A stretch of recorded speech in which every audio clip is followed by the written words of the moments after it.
Kisah nyata. Allah bayar secara tunai. Wajib baca kalau Anda seorang anak manusia.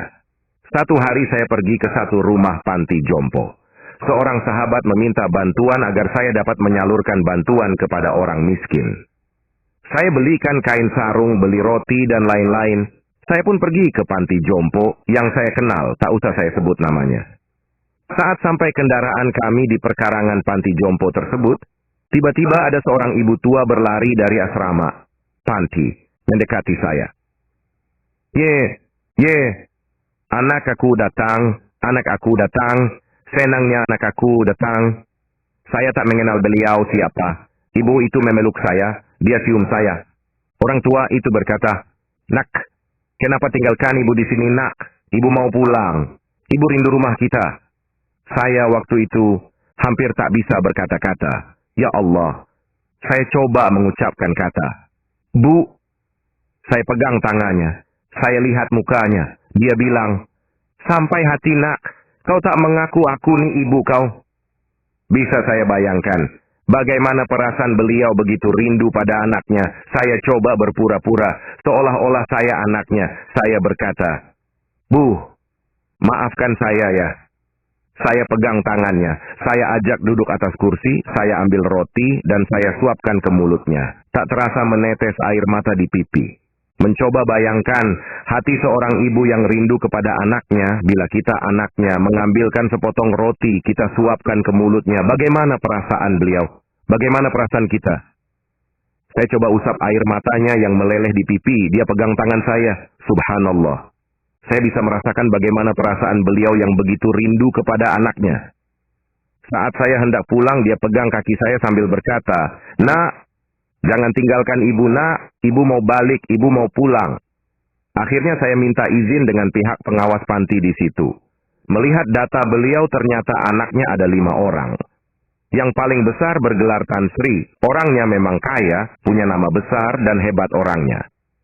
Waktu saya izin pulang, dia pegang baju saya, dia bilang mau ikut saya pulang. Saya bilang, "Di mobil ada banyak barang." "Tak apa," kata ibu itu, "saya duduk sama barang-barang itu." Akhirnya saya izin ke pengelola panti untuk membawa ibu itu selama 5 hari saja. Pulang ke rumah saya, sholat subuh saya jadi imam, dia makmum di belakang. Saya baca doa, saya tengok air mata beliau jatuh. Selesai doa, saya salami beliau. Saya cium tangannya, saya bilang, "Bu, maafkan saya ya. Waktu itu, saya tak membayangkan kalau ibu saya sudah meninggal. Tapi saya bayangkan ibu ini adalah ibu saya, sebab dia rindu pada anak-anaknya." Di hari ketiga di rumah saya, waktu sholat isya, selesai doa saya salami beliau. Dia lapisi tangannya dengan kain mukenannya, dia salam. Saya bilang, "Bu, kenapa ibu lapisi tangan ibu? 2 hari lalu ibu salam. Ibu tak lapisi tangan ibu dengan saya. Kenapa hari ini ibu lapisi tangan?" Dia bilang, "Ustaz, kau bukan anak saya kan?" Subhanallah. Tiba-tiba dia sebut nama saya Ustaz. Saya bilang, "Kenapa ibu panggil saya Ustaz? Saya anak ibu." Dia berkata, "Bukan. Kalau anak saya dia tak akan seperti ini. Kalau anak saya dia tak akan jadi imam saya. Kalau anak saya dia tak akan suap saya makan." Bayangkan sahabat-sahabat, bagaimana perasaan ibu ini. Spontan saya pegang dia, saya peluk dia, saya menangis. Saya bilang, "Bu, walaupun bukan ibu saya, tapi saya sayang ibu seperti ibu saya." Saya pegang tangan ibu ini. Walaupun bukan ibu saya, tapi saya tahu hatinya sangat rindu dekat dengan anaknya. Waktu itu saya pandang wajahnya, saya bilang, "Bu, walaupun ibu saya telah tiada, tapi ibu boleh ganti menjadi ibu saya. Ibu duduklah di sini." Saat makan, saya suapkan nasi ke mulutnya. Dia muntahkan balik makan dari mulutnya. Saya tanya, "Kenapa, Bu?" Tiba-tiba saya lihat wajahnya pucat. Saya angkat dia, panggil ambulan antar ke rumah sakit. Waktu di rumah sakit, saya ambil kepalanya dan saya rebahkan ibu ini. Dia pegang tangan saya, dia berkata, "Ustaz, kalau saya mati, tolong jangan beritahu seorang pun anak saya. Kalau saya sudah mati, jangan beritahu mereka di mana makam saya. Kalau mereka tahu di mana kubur saya, jangan izinkan dia pegang batu nisan saya. Saya pegang beliau, saya berkata, Bu, jangan ngomong seperti itu, Bu. Istri saya menangis di sebelah, anak saya menangis di sebelah memegang dia.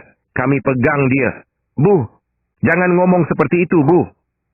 Dia geleng kepala, rupa-rupanya itulah saat penghujung hayatnya. Akhirnya dia pun meninggal di atas pangkuan saya di rumah sakit itu. Dia meninggal dalam pelukan saya doakan Ibu Hajjah Khalijah ini ruhnya mudah-mudahan bersama salafus soleh. Sahabat, bila kita masih ada ibu, tolonglah taat pada ibu kita. Jangan durhaka pada ibu kita. Jangan tinggalkan dia di panti jompo. Saat ibu kita sakit, kita jaga dia. Pijat-pijat kepala dan kaki ibu kita. Sahabat-sahabat coba tanya ibu kita. Bagaimana penderitaan ibu saat mengandung saya dulu? Bagaimana sakitnya ibu saat melahirkan saya dulu? Tanya ibu kita, sahabat-sahabat sekalian. Kalau kita tanya, sudah tentu air mata ibu kita akan jatuh. Karena itu sahabat-sahabat, suapkanlah makanan pada ibu kita. Sahabat-sahabat semua. Selepas wafatnya ibu ini, ternyata berita kematiannya sampai juga kepada anaknya yang sulung. Anak dia terus telepon saya. Apa anaknya bilang pada saya? Saya akan bawa Anda ke pengadilan. Saya akan tuntut Anda telah membawa keluar ibu saya dari panti jompo. 3 tahun dia titipkan ibunya di panti. Dia tak pergi lihat. Sebab itu ibunya rindu. Hingga ibu itu tak bisa membedakan saya dengan anaknya. Akhirnya saya tunggu. Tunggu punya tunggu, tidak ada kabar hampir setahun lebih. Saya pergi ceramah di masjid di daerah Pecinaan. Selesai saya ceramah, datang seorang lelaki memeluk saya. Menangis dalam masjid. Orang dalam masjid heran. Ada apa ini? Saya tanya pada dia. Pak, ada apa ini? Ada masalah apa? Dia berkata dalam keadaan menangis. Ustaz, tolong kasih tahu di mana makam ibu saya, Ustaz. Tolong kasih tahu di mana kubur ibu saya. Saya bilang, kenapa hari ini baru tanya kubur ibu kamu? Dia bilang, tolonglah Ustaz, saya mau jumpa ibu saya, Ustaz. Sayalah orang yang bergelar tantri yang mau menuntut Ustaz saat itu. Saya sekarang ini sudah bangkrut, Ustaz. Istri saya mati kecelakaan. Rumah disita bank. Mobil mewah saya semua dah disita bank. Tinggal satu saja, motor tua itu. Saya berkata, saya bisa tunjukkan makam ibu kamu. Tapi dengan satu syarat, kamu jangan pegang batu nisan ibu kamu. Sampai di pemakaman, tak sempat saya turun dari mobil. Dia turun duluan. Saya lihat di depan mata saya sendiri. Dia jatuh tersungkur, tangannya menjadi hitam. Mulutnya tertarik sebelah yang tadi awalnya tangan dan mulutnya baik-baik saja. Sambil memanggil-manggil. Ibu, ibu, ibu. Tiba-tiba saya angkat dia tak jauh dari makam ibunya, belum sampai ke kubur ibunya. Dia dah hembuskan nafas terakhir di samping makam ibunya. Allahu Akbar rakhir, mengucap panjang saya. Allah Subhanahu wa Ta'ala tunjukkan kepada saya di kehidupan ini balasan anak yang durhaka pada ibu dan ayahnya. Semoga kisah ini menjadi pelajaran di luar sana. Ambillah iktibar dari kisah di atas. Dan apabila mata ibumu sudah tertutup, maka hilanglah satu keberkatan di sisi Allah, yaitu doa seorang ibu. Sobat, sekarang Anda memiliki 2 pilihan. 1.